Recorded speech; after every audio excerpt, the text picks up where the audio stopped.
Thank you very much indeed, Pippa. So this is the first full day of the festival. I hope that you're feeling you've arrived. You've got a sense of other souls in the room. You've got a sense of your body in relation to the bed you slept in. And, you know, at the beginning of a festival, when we've arrived, it's a very exciting moment because all the possibility of the next 2 or 3 days lies ahead of us. And this notion of Bildung, which Jonathan mentioned last night, unlearning to create a space of possibility from which new potential might emerge, is a key part of this weekend.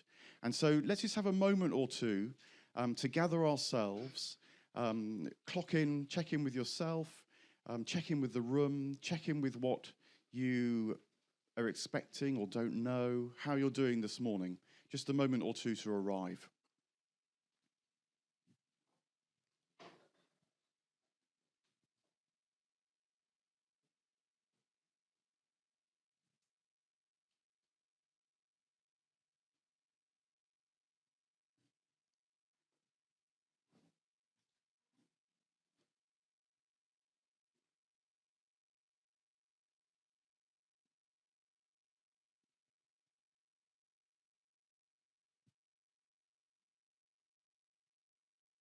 Thank you very much. I'm going to introduce the panel very briefly, and you'll know that there are biographies in the back of your much treasured programs. And so do check out the full biography of people. The pattern of the morning. We're going to speak, the panelists are going to speak for about an hour and a half till around 10:30. And that's really a time for them to develop their thoughts, both separately, but also in a kind of conversation between them. And at the end of, towards the session, I will ask whether there's any questions from you guys, but if you can keep them to kind of clarificatory questions, like Linda said something I didn't quite understand, or what did Indra mean when she wanted to press that point? Because the idea of the panel session now is that then we go into our small groups, and that's where we really consider what's been said, digest, develop other points, and as it were, the chance for everybody in the room to pick up the conversation.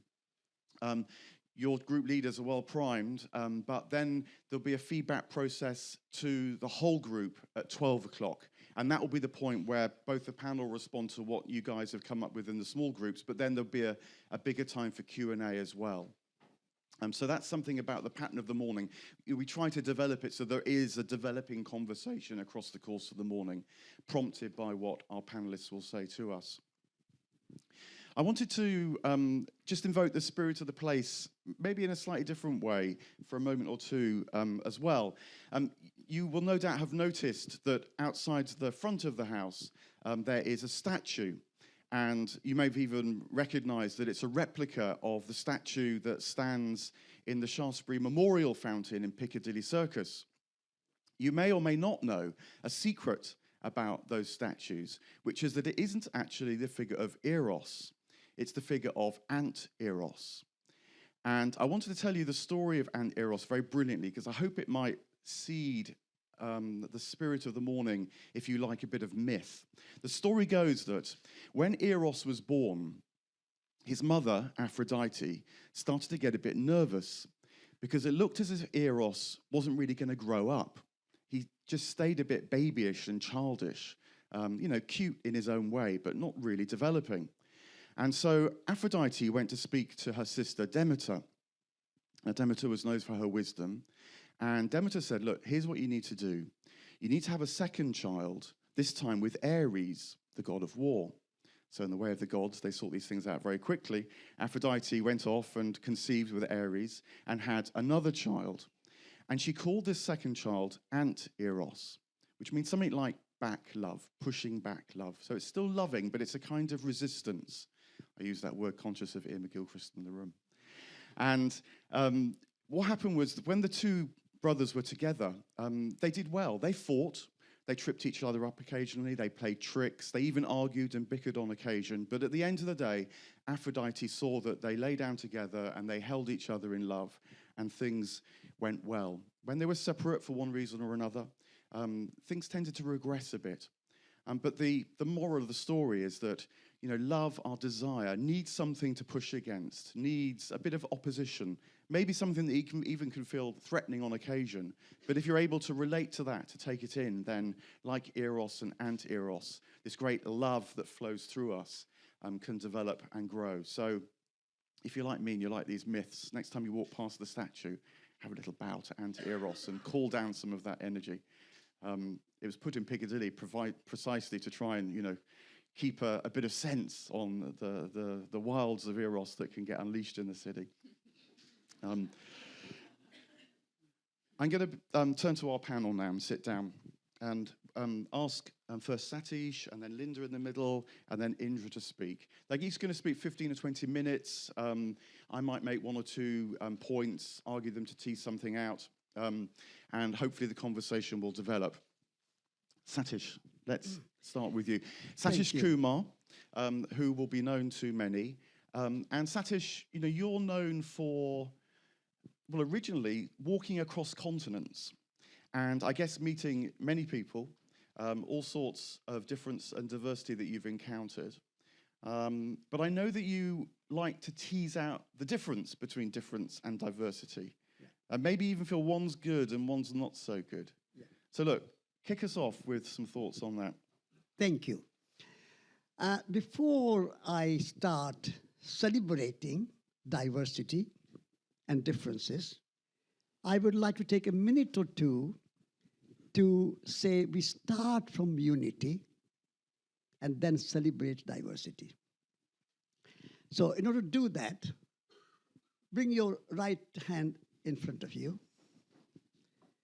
and then left hand in front of you, both hands together and join together. Now this is differences and diversity coming together. The right hand represents the world. Left hand represents the self. And the world and the self complement each other and unite together. Then close your eyes and just bring your magnanimity in your mind and heart. And feel the whole cosmos is my country. And then feel whole planet Earth is my home. And then feel in your heart, nature is my nationality. And then very deep heart, depth of your heart, feel love is my religion. And this way, unity and diversity dance together.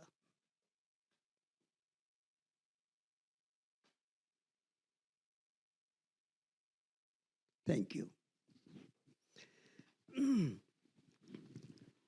I would like to say that in the Western world, we value freedom of speech. That's a very good way to start about different views, different opinions, different ideas, different philosophies. But in my experience of the West, we use our freedom of speech not to celebrate the differences, not to accept and embrace the difference of opinion, but to condemn, to put down what other people believe in. So we use, or rather misuse, the freedom of speech, which is a wonderful idea, but we don't practice it in its pure sense. Now, the universe began with a Big Bang. And in the beginning, there was only hot gas made of energy and matter.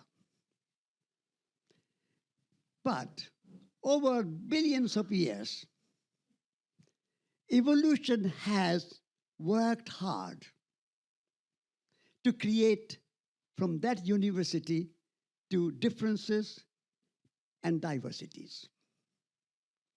Earth, air, fire, water, sun, mountains, forests, oceans, animals, birds, insects, humans, all that evolution. And among the humans, many cultures, many philosophies, many religions. Each and every human being is different from other. Each and every tree is different from the other. Each and every mountain is different from the other.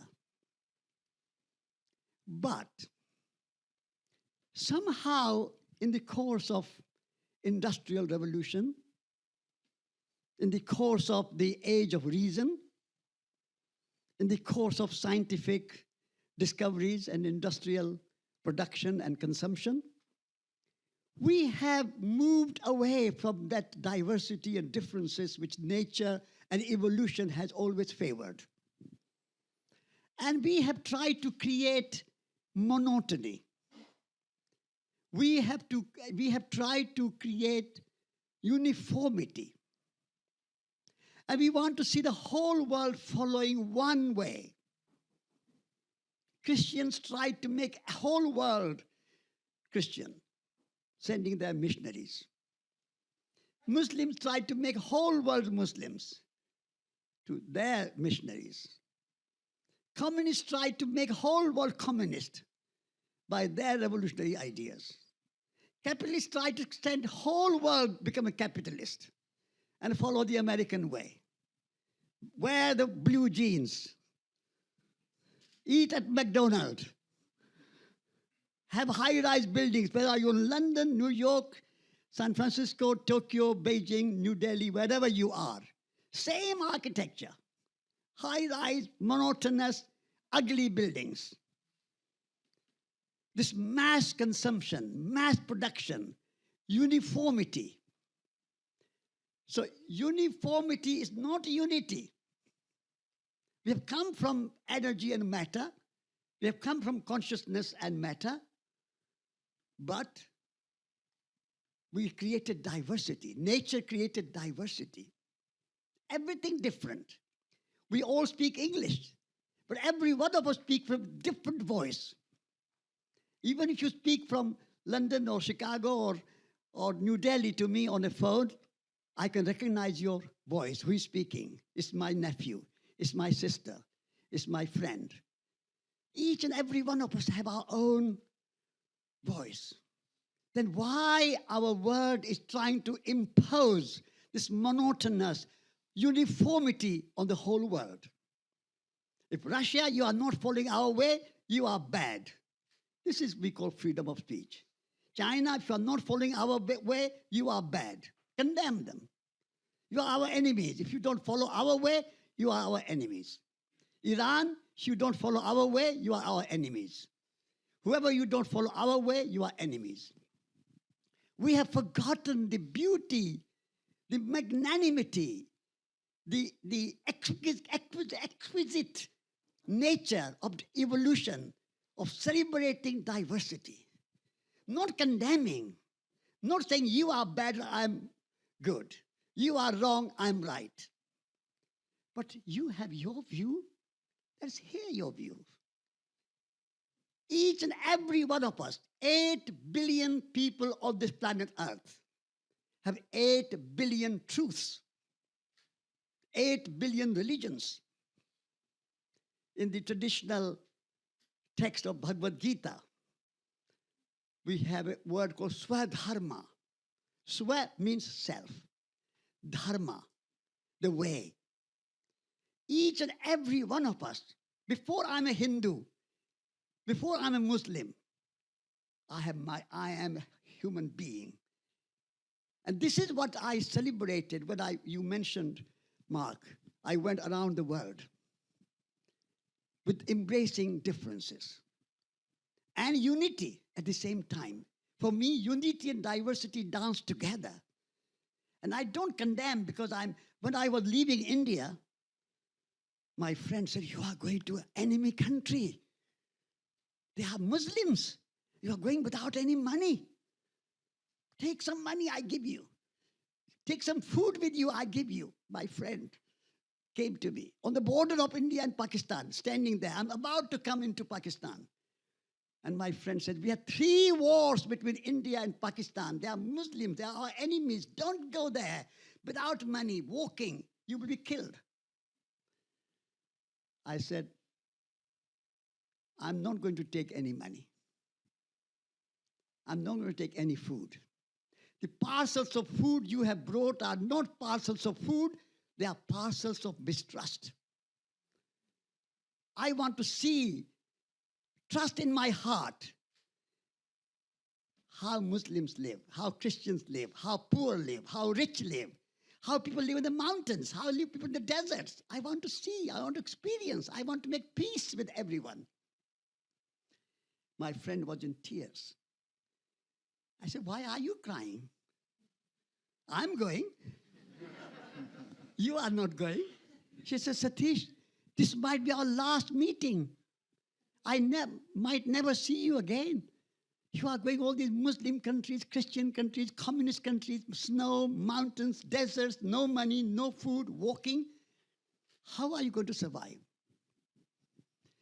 2.5 years later, all those different countries, different languages. I did not even speak English.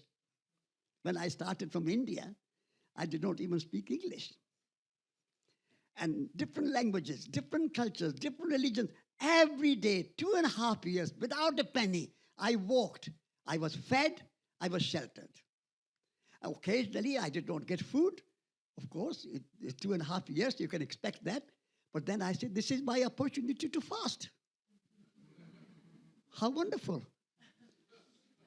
And when I did not get a shelter to sleep at night, I said, I'll sleep outdoor under the 1 million-star hotel. Who cares for 5-star hotel?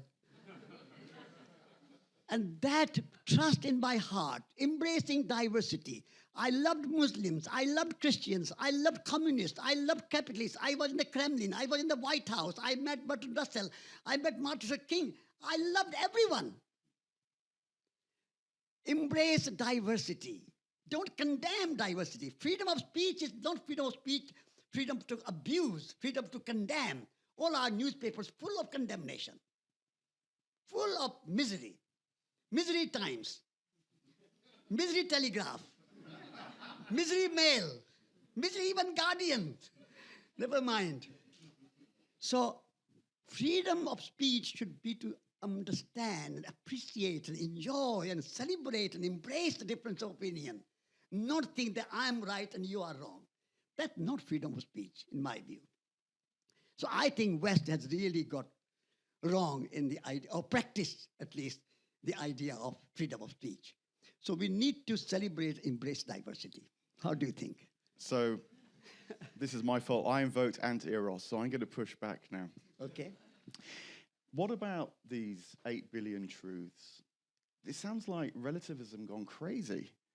Isn't that really the source of all the tension and the difficulty and the conflict, that no one knows how to speak to each other anymore? We don't know how to speak with each other anymore because we have lost the art of understanding. We have lost the art of listening.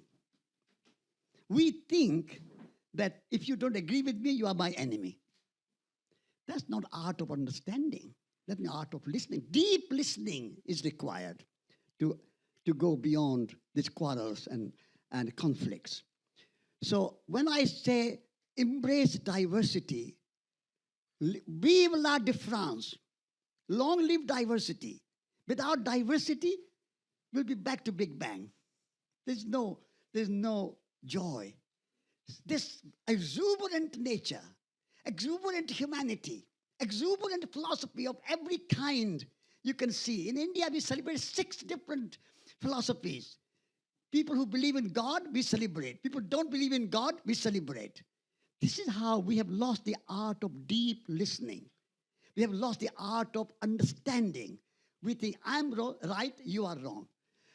Rumi, the great poet Rumi said, there's a field beyond right and wrong. Meet me there. That is diversity. That is celebrating differences. Meet me there where we are beyond this dualism of right and wrong.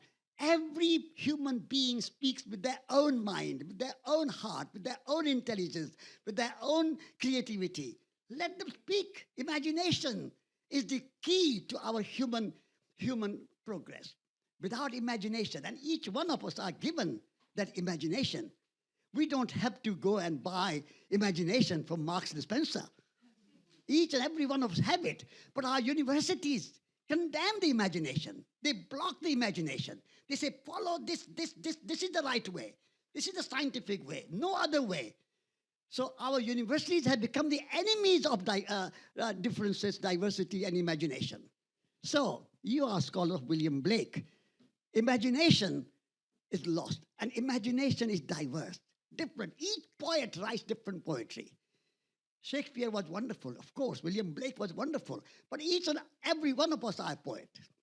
An artist is not a special kind of person.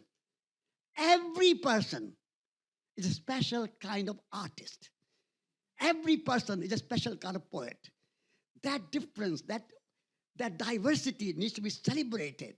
At the moment, we are creating a world of uniformity. And that uniformity is leading to division, conflict, wars, Ukraine, Iraq, Vietnam, Kashmir, you name it. Because we all want one system. Let 1,000 flowers bloom. Why we want one system for everybody? Let 1,000 flowers bloom. That the vision is infectious, but staying in my role, what about equality? Many of us in this room are the beneficiaries of equality, which does have a notion of uniformity at the heart of it, that, you know, one person, one vote, everyone equal before the law. Those kind of notions. Do they not have some value to play? No, equality is different from division and conflict and a kind of uniformity. Equality is like unity. We are all humans. That's the equality. So we all have imagination. We have all stomach. We are hungry. We need food equally. We need love equally. Equality is not opposite of differences. Equality is to celebrate and accept and understand that you are different and yet you are as good as me. I'm not better than you. Should not be more privileged than you. I am like you. Each and every person has the spirit, the soul, the sacred soul, each and every one of us. So there is no inequality in that. But equality does not mean uniformity. Not everybody wear the same dress. Uniformity are like a militarized. Everybody use same uniform. We go to a bank in a city in London. Everybody same kind of suit, same kind of hat, same kind of umbrella. Now changing a little bit, but uniformity is not equality. Equality is cutting down to every level. Uniformity is not equality. You go to mountains. There's a small hill, there's a big hill, there's a Mount Everest, there's a Mount Alps. They're all different. And that's not unequal. A grass is grass. Grass is as important as the oak tree or the chestnut tree just there outside. Equality is that respect for who you are, not equality to cut you down to a kind of average level. So equality is a very beautiful term, but this uniformity, this kind of making everybody same is not equality. Thank you very much. Satish, we're going to come back after we've heard from Linda and Amindra. But Linda, I wanted to turn to you. Linda, professor at King's College London, and amongst many things, very interested in how society is changing, and particularly around the multiplicity of values, perhaps, that are emerging certainly in the UK post-Christian world. So how are people's visions on the ground shaping up, would you say? What do you see when you go out into the field and take a look at what's going on? Well, Mark, as you know, I study religion, and values have come up and up the agenda, and I say they've become a new religion, really. And we're in a period where we talk not about morality or ethics so much as values, and values are something that are more individually chosen. There's more subjectivity there. There's also more room for contention.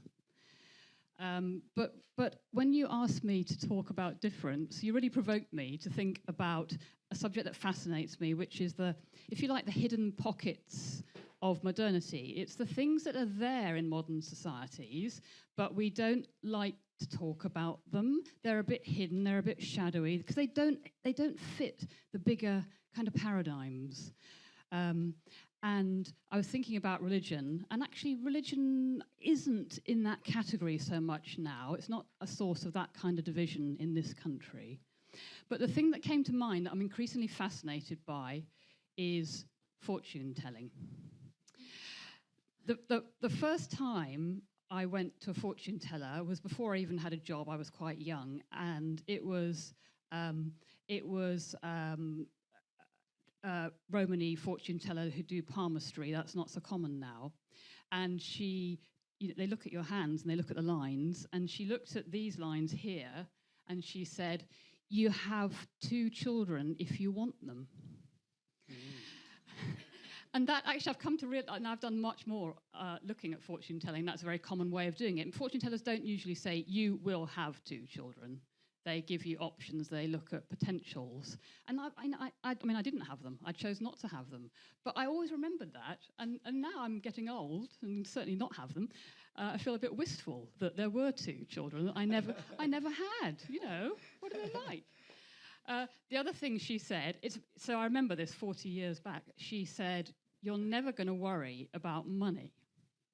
Well, that certainly isn't true, but on the other hand, it is true. I mean, compared to her and the community that she belonged to, compared to many people in the world, I really haven't had to worry about money. And that thing that she said has always made me grateful.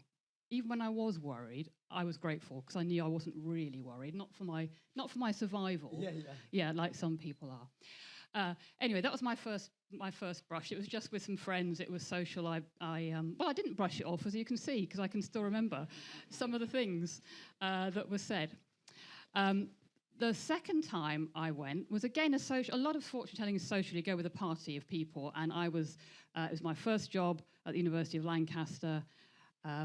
This was in Morecambe. Do you know where the 3rd Anteros statue is? In the entrance to Fleetwood, just outside Blackpool. Yeah, you have to go.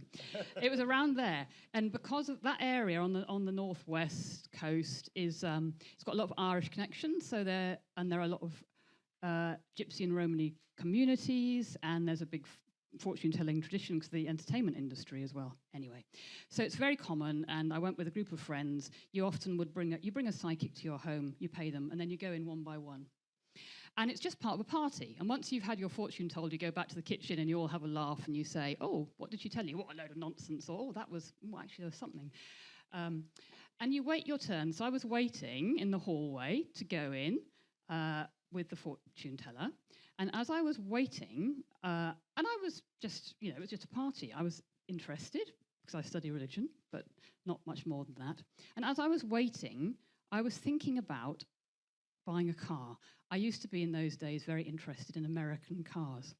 And there was you could get them very cheap in those days. There was a very cheap 1958 Lincoln Continental, if any of you know American cars. That's extremely large, totally impractical, but very, very beautiful car. And there was one for sale very cheaply, a completely ridiculous thing to do. And I was thinking, should I buy it or should I not buy it?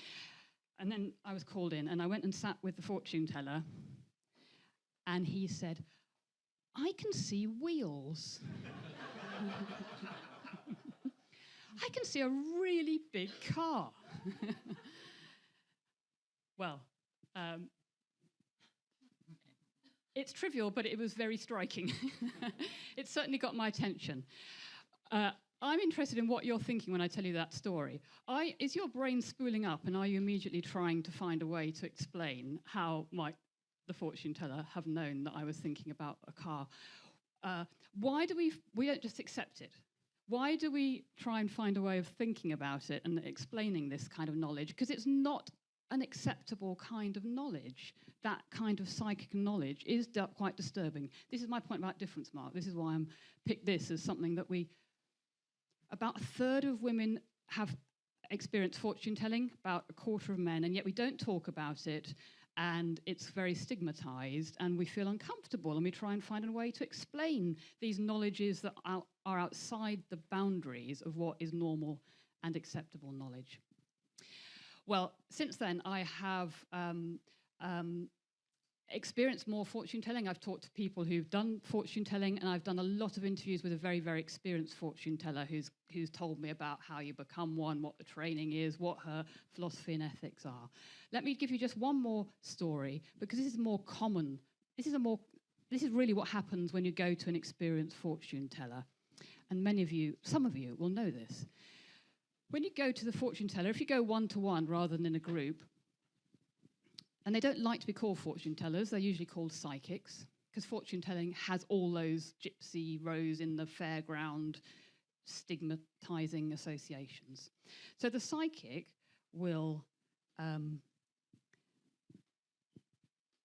give you one example of one. She will go into a kind of trance and will see inside you and will then tell you exactly what you're feeling at that moment. So there is some pain in your left shoulder. There's a lot of tension in one leg. You're feeling very sad about something, but there's also some hope and optimism, very sharp, they'll give you a very accurate description, more accurate than you yourself are aware of probably at that time, but as they're saying it, you become aware of those elements of yourself. And then they will talk about and see somehow, or hear, other people in your life. So the people they may see, there's a very red-faced man. He's extremely angry.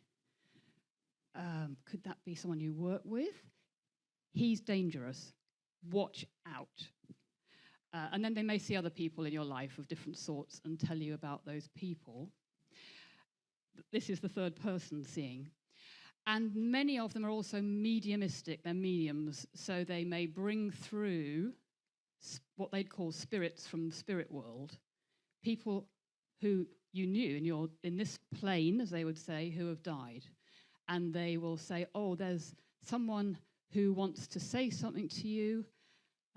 I think his name is Michael. Do you know any Michaels? And, you'll have that kind of a conversation, and then some messages, which can be, you get just no association, but sometimes say uncannily accurate things to you, will come through. And you can ask questions. There's a conversation. And it's a bit of a co-creation. You're not just sitting there passively. You can, if you want to, and go completely skeptical and sit there and say not a word. But often you will have a conversation and you will kind of co-create some experience together. That's how normally a good psychic will work with you. They may also use technologies of fortune telling, which today tarot has become very popular. In the older days, they often used ribbons, just bits of cloth, or whatever kinds of technologies were available to. And that's often when you're coming with very specific questions. People very often go to fortune tellers with questions, and when I ask them what are the questions, they say, oh, two most common without any doubt are relationships and work. That's what most people today come with questions about. One interesting thing they say has changed, the older ones, has changed over time. In the past, people would often come to them as mediums because they wanted to connect with someone who died. It was for reassurance and comfort about somebody who died, whereas today, people are much more likely to come for guidance. And even if they make contact with the dead, it is because they're wanting guidance about an issue today. They don't know. Often it's, should I get divorced? And a fortune teller won't say yes or no. Usually, a good one anyway. They will get you to think it through. They'll get you to think, well, what would your life be like without that partner? But sometimes, oh, your dad's saying something. He never really got on with Harry, did he? And you had a dream. This is always very disconcerting. You've had dreams, haven't you, about, X, Y, Z. So they're kind of pulling out stuff in you. This mark I raise because I think it's a kind of different. It's something that's, of course, not just modern. It's been there. We find something similar: mediumistic, psychic, and divinatory. We find it in all cultures and times, but our society and culture finds it particularly hard to discuss and talk about, and it's one of those difficult differences, which is why I thought I'd talk about it here. When you were talking, I wonder whether there is a link with what Satish was saying, that you mentioned there about how it challenges different kinds of knowledge, or at least it challenges, perhaps I should say, the dominant form of knowledge, dependent upon empirical science. We're in a house in which John Locke taught. British empiricism was born here, and it's very powerful. But maybe also there's an inner issue here, I wonder, as well, perhaps to develop from Satish's comments. Walt Whitman makes this famous remark, I'm large, I contain multitudes. But maybe we have a rather flat notion of ourselves these days. And so we look elsewhere for other dynamics, other ecologies around us even. You're nodding. I think that's a good way of putting it, because you could say that what happens with a fortune teller, there is a confluence of them, you, the other people in your life at that moment, the living and the dead, and of course past, present and future. And that's like life itself, isn't it? Hilary Mantel, the novelist, is very obsessed with fortune telling and fortune tellers and the dead, the presence of the dead and the living and their relationship between them. So it is part of the reality of our lives, and yet you're right, a lot of our encounters do work in a much more sort of two-dimensional way, don't they, or one-dimensional. So it's one of those places where, a skilled fortune teller, and I of course don't deny there are lots of frauds and unskilled, and no one, including them, would deny that. But a skilled fortune teller is somehow containing that whole richness of things. I'm wanting to move on and bring Indra into the conversation shortly, but maybe just one more thought back from me. How does this hold together? If we are, we're going for difference here, and Satish started us off with unity. But is in the domain that you're studying, are we in the? Sometimes I think it's been referred to as the kind of supernova effect of a post-Christian culture, where all sorts of things go up in the air. There isn't a notion like Christendom, which within itself actually contains multitudes. Within Christendom, you might have gone to the Holy Well or the Holy Woman. You might have gone to the saint. But nonetheless, there isn't that overarching sense of cohesion or how it might all add up, what it stacks up to. Is that good? Is it bad? You're right, because I think what Satish was saying applies to religions as well. They've become very samey. The kind of religion that is most prominent are all variations on a kind of fundamentalism, really, with one set of scriptures and one orthodoxy, and you should be like this and be of the same, and that isn't attractive to people now, and that diversity is gone. But there is under the surface, and there always has been, of course, much greater richness and diversity.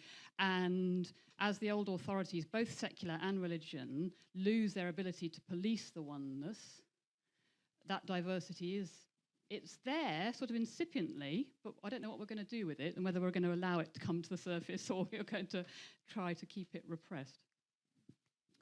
Indra, you've been listening in. Indra is very much part of the Perspectiva team, and also known for lowercase political initiative, The Alternative, and actually works as a therapist, which involves not just the psychological but the social too. So Indra, with all these various parts of yourself listening in, I wonder what you'd like to develop or pick up or add to the thoughts going up in the air. Yeah, thanks very much. Can you hear? Is this okay? Yeah.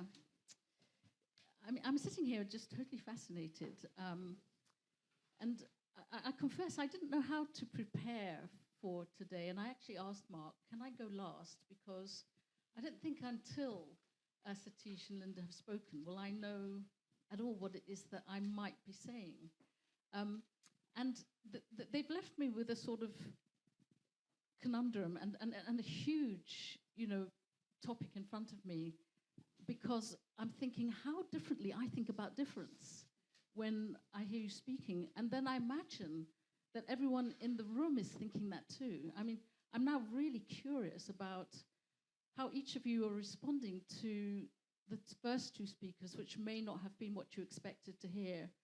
And then you will probably be forming your own view of what difference is and how you're being different.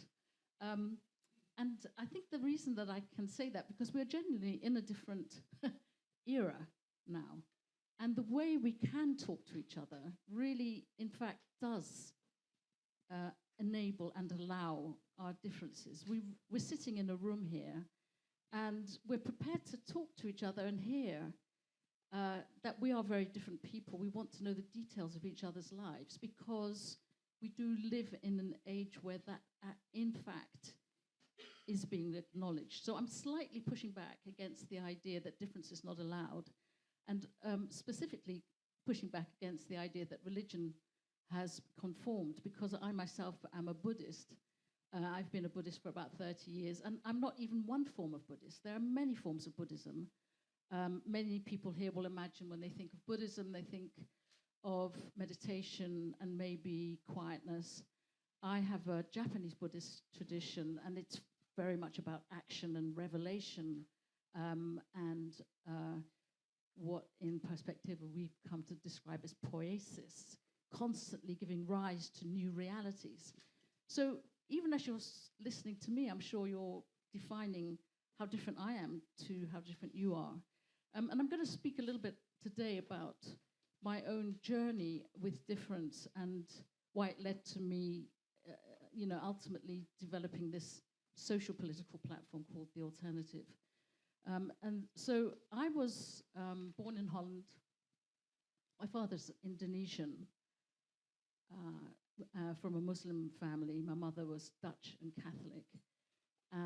And when I was 3, we moved to Britain.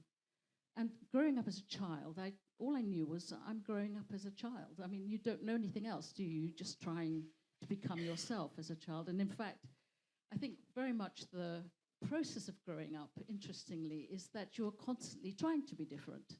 You want to be different from the people around you at the very same time as you're trying to be the same.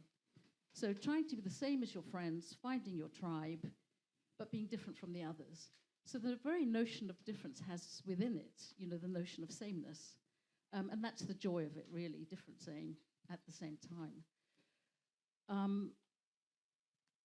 I didn't know when I came to the UK that I was perceived as different, because I'm quite white.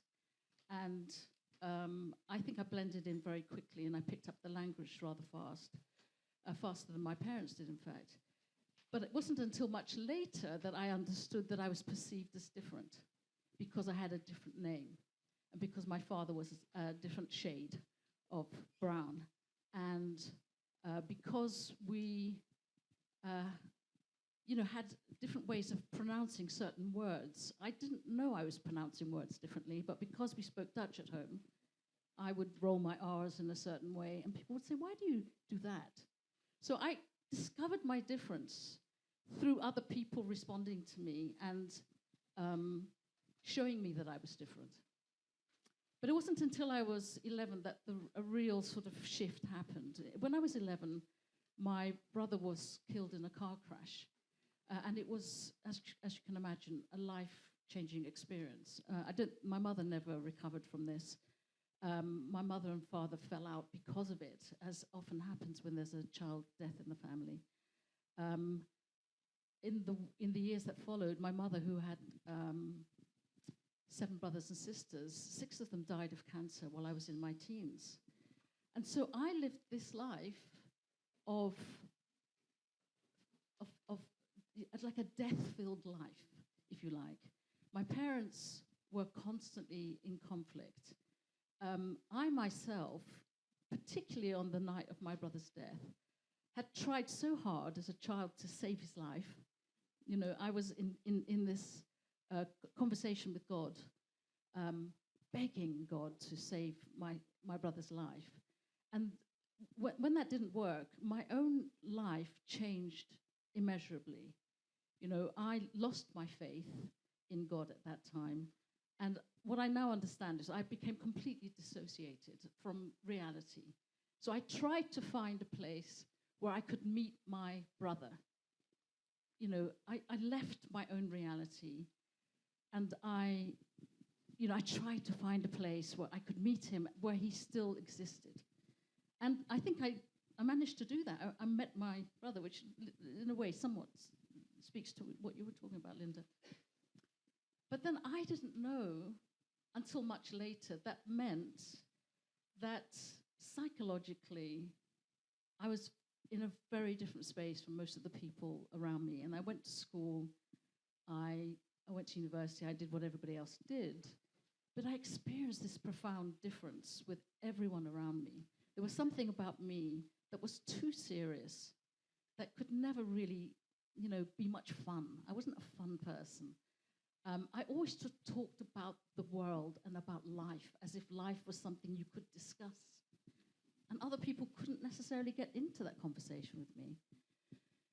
So what was this difference? I became a very different person. I was in reality in a very different way. And it was only much later, you know, older, that I understood it was because of this dissociation with reality that I changed my relationship to people, my relationship to power. And I was really almost unreachable for many, many years, even to my family.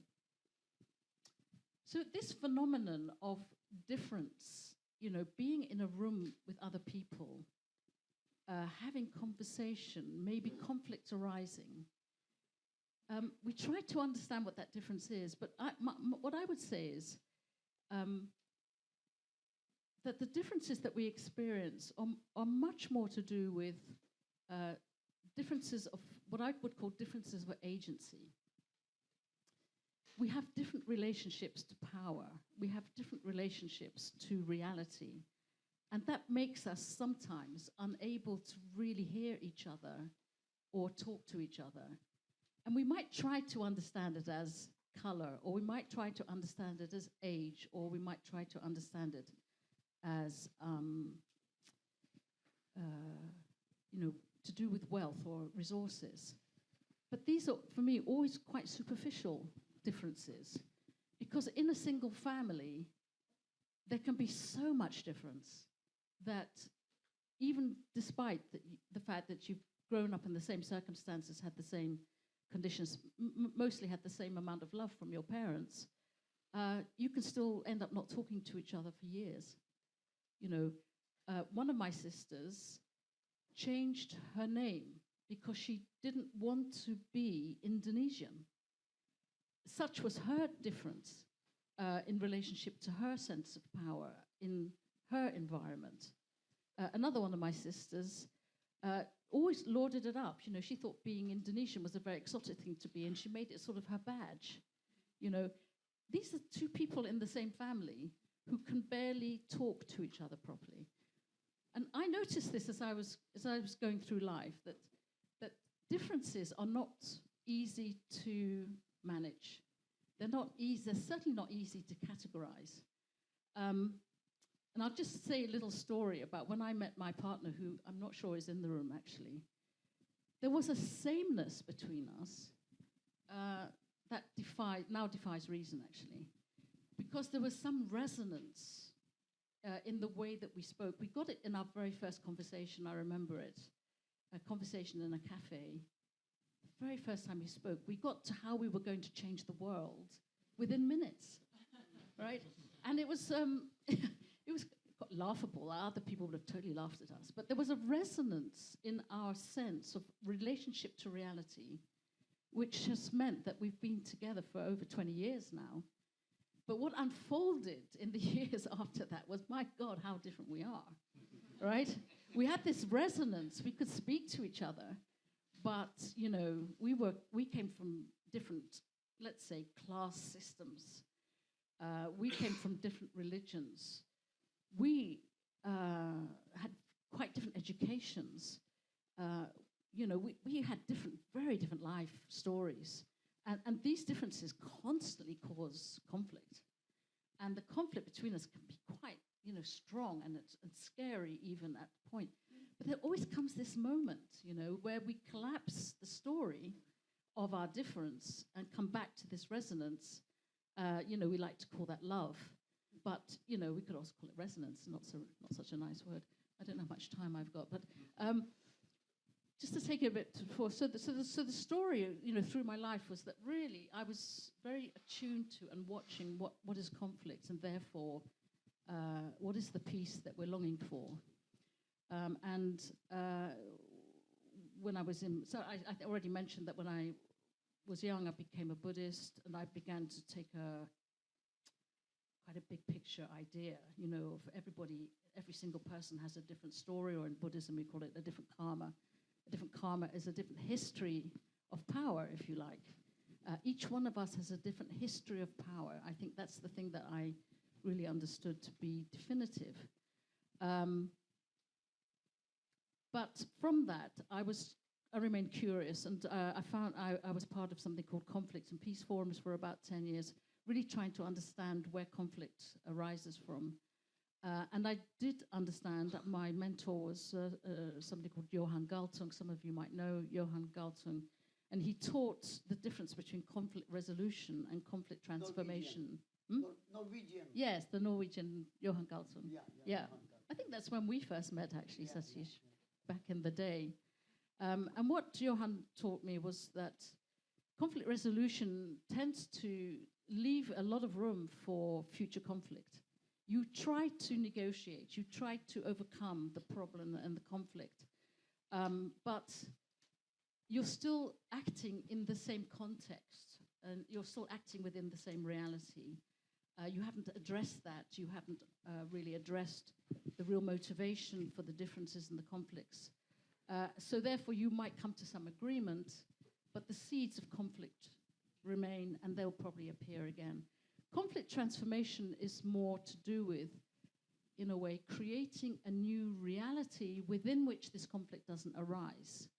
And it really requires you to be able to see a conflict as not being between two people over an issue, but between usually 12 or 13 parties and a history of their relationships, which mean that you begin to identify that each person is looking for something quite different.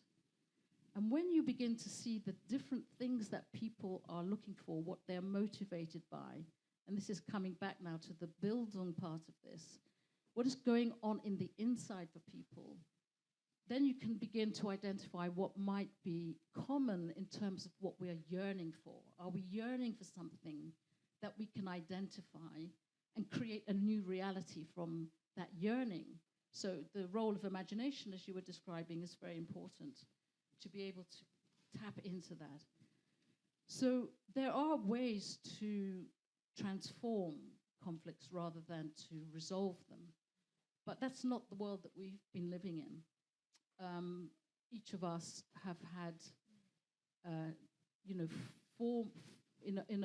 a formal sense, we haven't had any kind of citizen agency. We have not been able to participate in our society in terms of being able to build its structures or to choose its policies.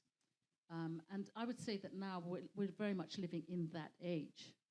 The second thing that I was beginning to study after I did the conflict transformation, I began to understand the difference between hard and soft power. That's another major factor, I think, in understanding outcomes. So hard power, we tend to give it a lot of credit. It's guns and money. Hard power is force. Soft power is the power of influence and the power of narrative. So really, when we're thinking about how we change our societies, what I've understood much better now, it's really the stories that we're telling and the way that we understand our stories that will make transformation occur, there is, in a way, no settling our differences in that sense. It's more to do with deeper understanding and acknowledging of histories of power and the story that we can tell about that. So, yeah, am I running out of time? Yeah. They got to a point in my biography, if you like, of trying to understand or be able to resolve being able to live with difference, not resolve difference. When I understood, and in fact, really everybody told me that you can't do anything about this unless you're going to go into politics. Politics is where it's at. You know, politics is where the power resides. And I did buy that for a bit. And I joined a political think tank, and I actually stood to be an MP. And I really, I immersed myself into world politics. And it's really there that I understood that the greatest dysfunction and the greatest obstacle, in a way, to our being able to, meet whether it's our crises or our perceived crisis, however you want to talk about it, lies in the dominance of a kind of idea of power. But I also believe that that is changing. So we still think formally that we live in representative democracies, and really we only have once every 5 years to use our vote. That really is our formal agency. That's all you get, guys, right? You get once in every 5 years to use a vote. You get a choice between two polarized entities, the so-called left and the so-called right. Make your choice, and they're different, and they're polarized different. You live, the media completely reflects this, constantly, deepening those differences. That's the world we live in. However, what I've seen rising, looking at this, and the reason I jumped away from that politics because of its dysfunction, as I've just described, I don't see any future in political parties being able to help us to ultimately meet the crisis. The platform that I started with my partners was called The Alternative because we wanted to find an alternative. And over 5 years that we've been doing that, what we've been seeing really, or what we've been experiencing, is that when you look at the world from this perspective of that is not where the power lies, and start to pay attention to what is happening outside of the narrative that is being generated by that political power with the media that feeds it, and you really start to look at what else is happening, you might discover that we're really on a very steep path right now of developing our agency and creating new structures and new architecture for that. So we all understand that about the internet and that when people are involved in social media, but there is quite a negative aspect of that. People feel that it's chaos and that it's distracting us and that it's doing the opposite of bringing us together. But if you pay attention and you're in it, you might also see that what this era has done is to deliver us a number of things. One is our ability to connect with each other, our ability to mobilize ourselves, our ability to find ourselves in the public space. This is probably the most important thing. From young to old, people have found a way to put themselves into the public space, to think of themselves as actors with agency in the public space. And these are beginning to take shape now. So, long story, I've said a lot, but I would say difference remains the thing that people seek. And what is developing is not only our ability to have the capacity to really live in that difference, not to resolve it, not to bring it together, not to make it sameness, but to really live with difference and enjoy the conflict. But also we're beginning to really create the kind of architecture and structures that will hold that. Hey, look, thank you. There's a huge amount of what's been said now, and I want to give each person a chance to come back and say other things, respond. As I was listening in, just one thought that struck me was the role of risk in this. Each of you in a different way have talked about confronting not just life, but confronting death. Satish, your friend who was on the Pakistani border with you, I understand why he cried, because he thought you were going to your death. And it's very powerful to know that you can't follow someone when you think they're going to their death, because you're too frightened. And so I wonder about, and Indra, you've talked about a confrontation with death very powerfully, and how it's very risky. It can ruin people.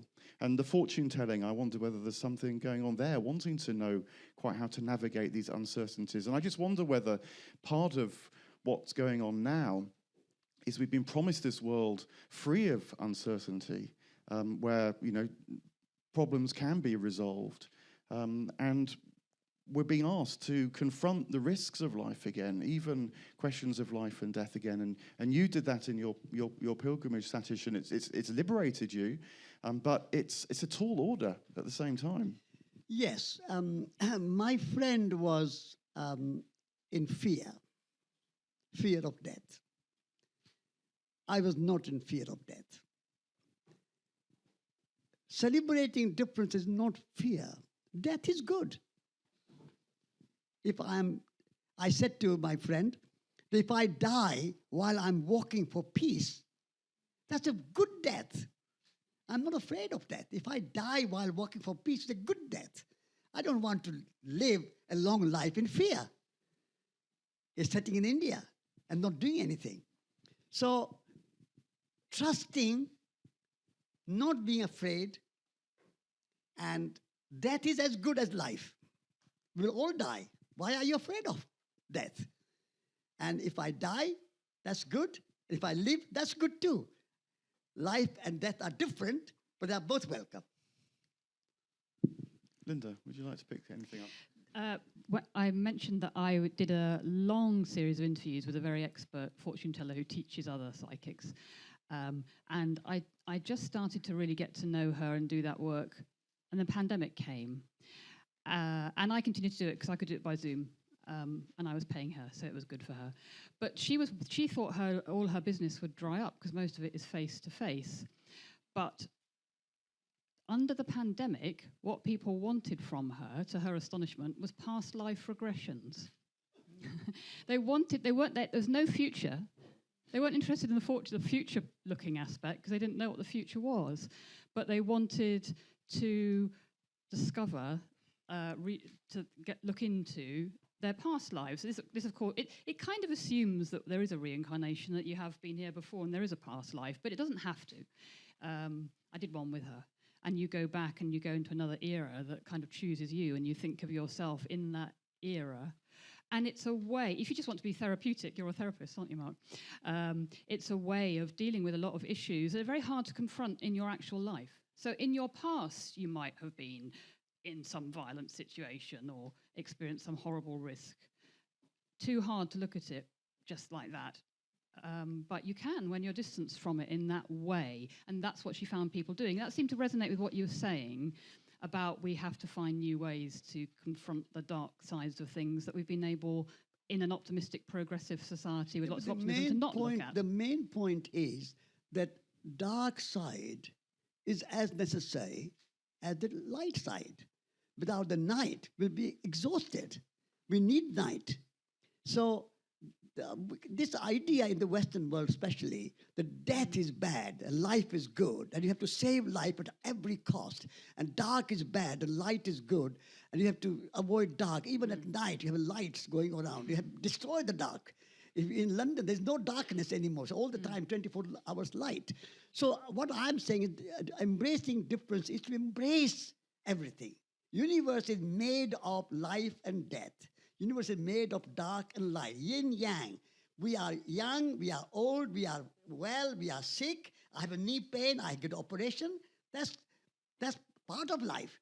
So accepting life as it is, with its own diversity and variety and an exuberance. But how do you, in a society where people have expect long life expectancy and good health and justice rather than injustice, and so suffering, evil, and all the normal things of history have been sort of put to one side. How are people then equipped again to face the darkness? We have the idea that this is justice and this is injustice. This is one idea. In different cultures, different way of looking at it, that might not be the same. If you are living in a certain part of India or Muslim countries, drinking wine is punishable. But in England, the church celebrates with wine. What is just and what is unjust? It's all a point of view.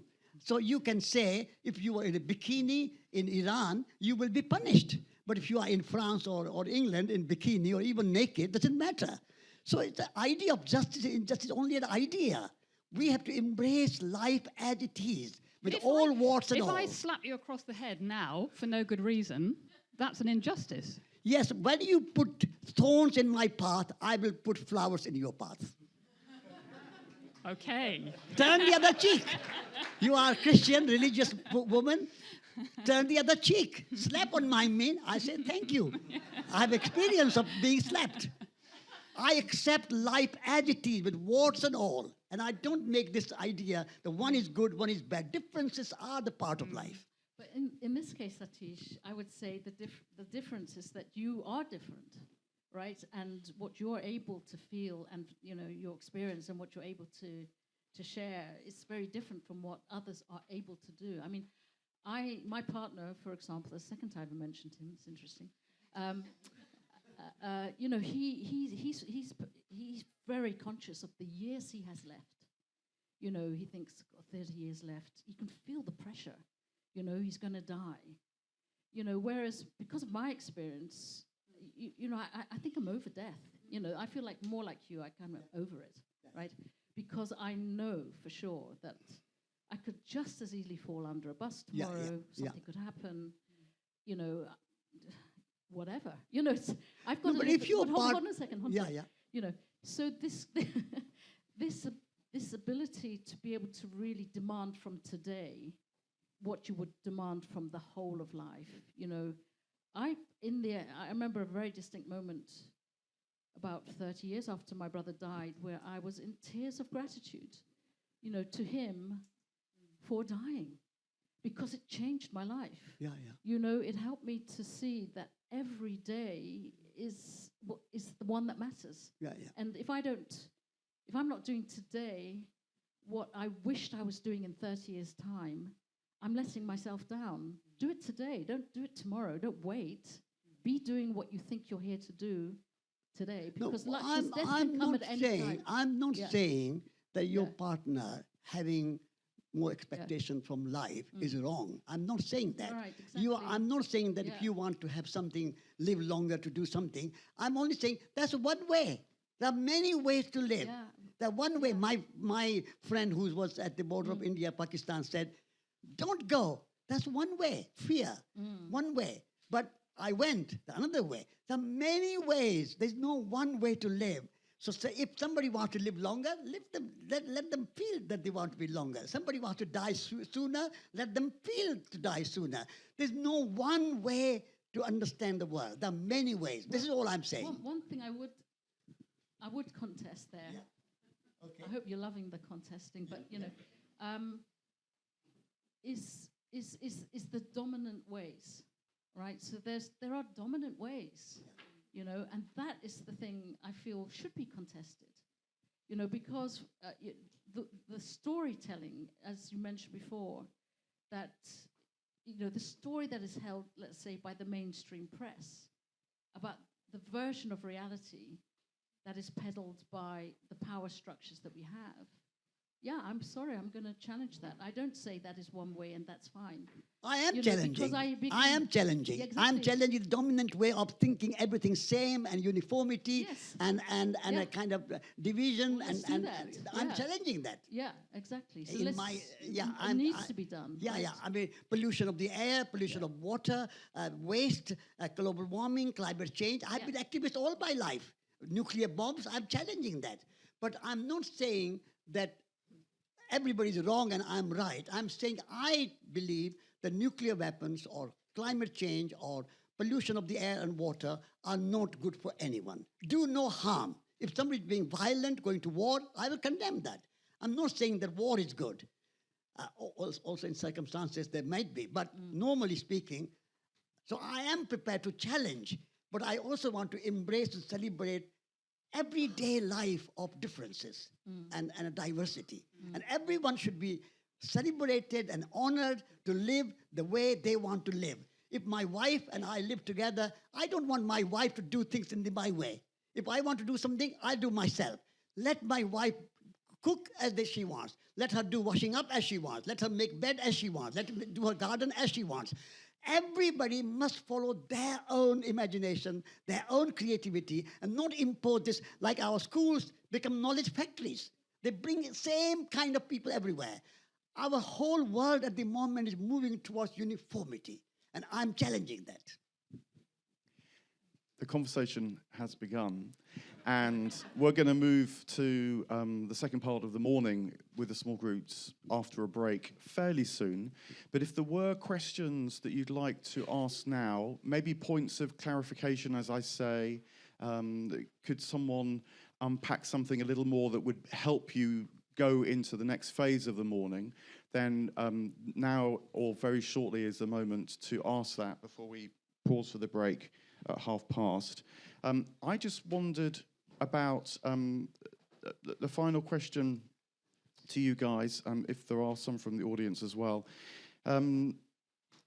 which maybe it's related to your raising the issue of power, Indra, because I feel conscious that there are various kinds of power that maybe hard power is a sort of power of coercion. Maybe soft power, though, is more of a power that draws you, that has a kind of allure. I mean, maybe it would be associated with beauty or a notion of truth. And it's something that's beyond us, and which, in a way, we would give our lives to. I feel very conscious that you guys have a very powerful sense of your vocation. You are giving your day to something. And I wonder about the loss of that as well. In the modern world, again, the fortune tellers, they're seeking guidance, but as it were, from another source. And maybe the loss of religion, although religion, of course, can bring division and conflict in all sorts of ghastly ways. And maybe there's something that we've lost with the passing of that wider sense of reality. In the Judeo-Christian traditions, it would be called the eschatological, which Jonathan mentioned last night. Maybe in... Love is our religion. Okay, so look, I've made the point. Love is the religion. Yeah. Say more. I mean, the thing is that whether you are, whatever religion you follow, each person follows the religion in their own way. And that's what I would like to see. And ultimately, it's a relationship. It's a love. We love flowers. We love food. We love sleeping. We love making love. We love forest. We love everything. Love is our religion. And different cultures have manifested that. In Middle East, it's Islamic. In India, it's a Hindu or Buddhist or Jain or whatever form that takes. Like a river, in every country there are different rivers, Thames or Ganges or some other different names and different sort of shape and form. But it's all water. So the spirituality is the same. The love is the same meaning, same kind of spirit, but expressed a different way. And I celebrate that expressing different way in Arabic, in Sanskrit, in English, in whatever language, Hebrew, whatever language you express, but essence, so unity and diversity dance together. On your left and my left is a professor of religious studies. Yeah. So I'm wondering about whether Linda has any thoughts on that. Andrew's got his hand up, and I always like Andrew's questions. So I think he's going to probably lob a hard one at us. Well, let's see whether there's any clarification questions, teasing things out that will be useful at this stage in the morning. Now, Andrew, though, would you like to? Can I give you a microphone? Very small clarification. Linda, did you buy the car? No, and I got no guidance about the car at all. All he saw was the wheels. So no, I couldn't really afford it anyway. Sadly, I did not, Andrew. But so guidance. I think people are looking for. Well, they are looking for guidance. This is the whole point, really, part of what's going on here. People are always looking for guidance. But guidance is an interesting concept, isn't it? They're not looking to be told what to do. They're looking for guidance in which you discuss and you open yourselves to possibility. We're so closed in the way we get stuck in things. You're looking to be cracked open in various ways, but to have some help with that. I think that's, it's hard to find places where that can happen, perhaps. Yeah, one of the things that I'm responding to is this idea that, the past was better. And I can't tell you how strongly I feel different from that. I really feel that we're living in an age of becoming conscious, not just individually, but collectively. We are slowly, across society, becoming aware of why it is that we're living the way we are, why some of us have, less power than others, why my life is the way it is. This is because of our access to each other's stories, all the information, everything's at our fingertips. Whatever it is that we're trying to discover, we can go out there and find it. And we realize that the world we were sold when we were little is not the real world. The story about who we are and how we are together is not the world that we are ourselves living. And we are now capable of piecing together our truths. As Satish said, each one of us has a different set of truths, but we can own that. The chaos that appears to be the public space now is chaotic because of the number of people waking up to their realities, and making a claim for them for the first time, and it's given all sorts of labels, I call it waking up, other people call it wokeness, and we're afraid of that. We're afraid of people coming into their power and suddenly discovering why their lives are the way they are and trying to make a stand for that. What is missing still is the infrastructure that would help us move into relationship with the people we live with so that we can develop our ability to live. Can I ask you a question about that? Just a minute, just one second. To be able to live in difference. So, if we can move into communities and build relationship between us so that we can, in a way, see each other, but also it's this building capacity for difference, I think, that has to come through relationship with real human beings. But it's being rehearsed. The internet is a place of massive rehearsal. What's missing is good infrastructure on the ground so that things come through relationship and not through ideas only. Yes, sorry. But what happens we have infrastructure, and we call it institutions. An institution is an organization with social legitimacy. So and people are making demands on the institutions, whether that's for health or it's for schools and universities to provide them with greater support and blah, blah, blah. The institutions are toppling over because people are putting such enormous demands on them. It's not that they don't want them, and they're not able to cater to those demands. So are you suggesting you just wipe them all away and start all over? Or how does it work in reality? Let's be brief now, because we are drawing towards close, and there's a couple more questions. But right, to be very brief, but actually I'm opening a Pandora's box. The institutions and the public space that we've designed until now were designed in a certain way, and mostly historically by men. I'm talking about more feminine structures that are now moving from the private into the public space. And they look more like family, community, mutual help.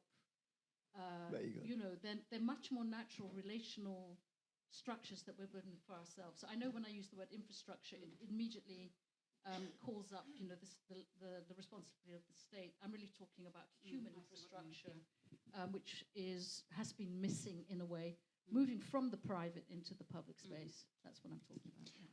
Thank you. Gentlemen, thank you very much. You've got the mic. Yeah. Yep. My question is directed to Satish.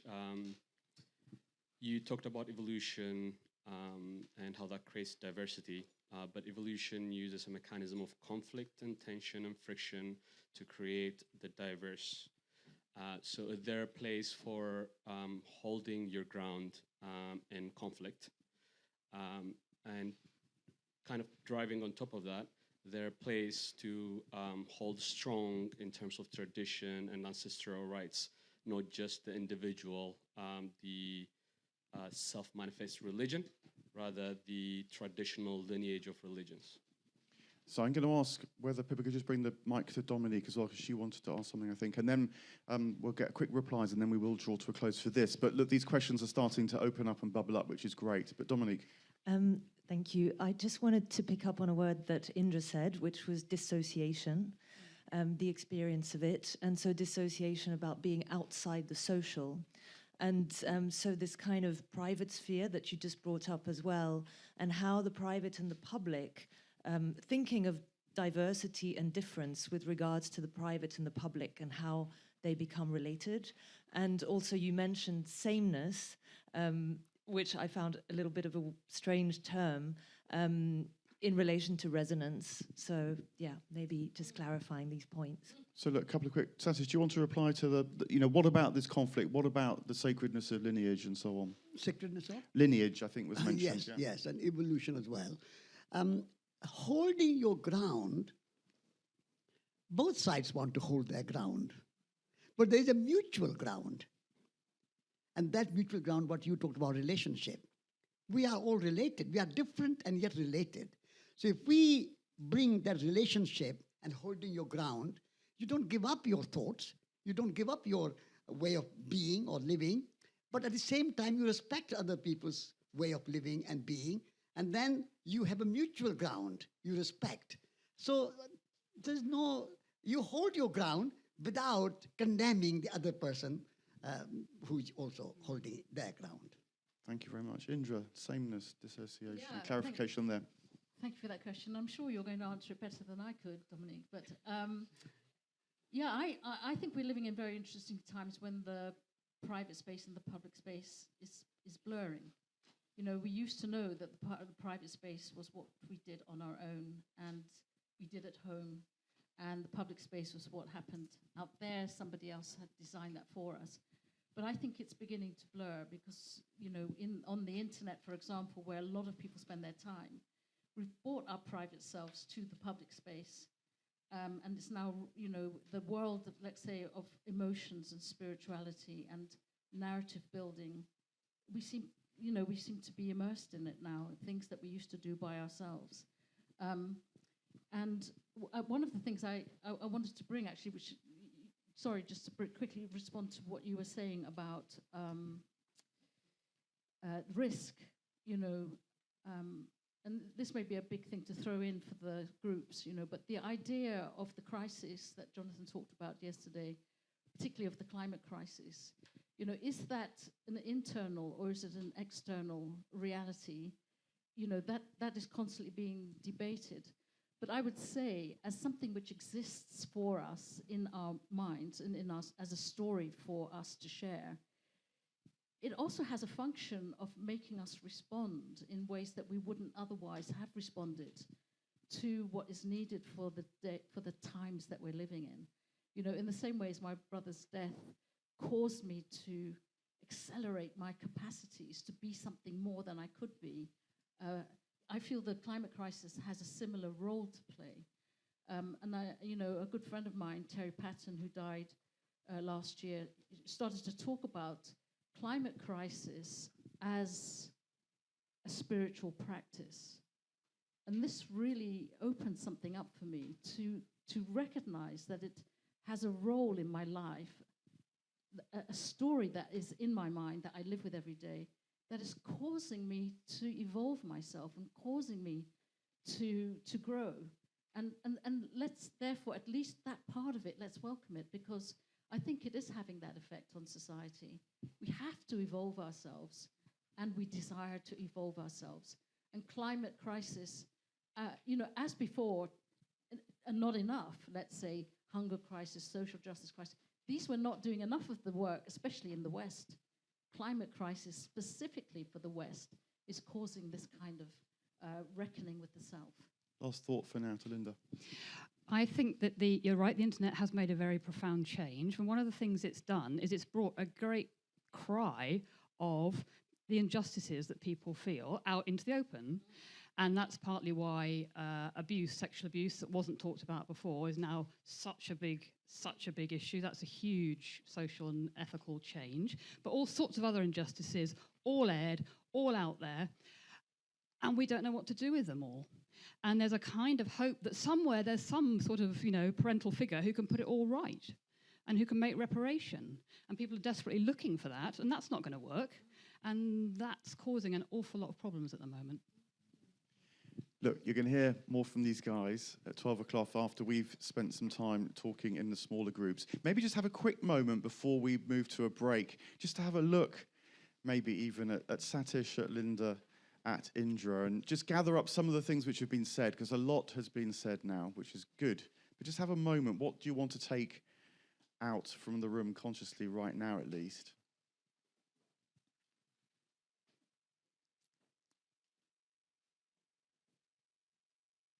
Maybe what you want to leave the room for is refreshment as well. So let's move to the break. And the groups are in half an hour at 11.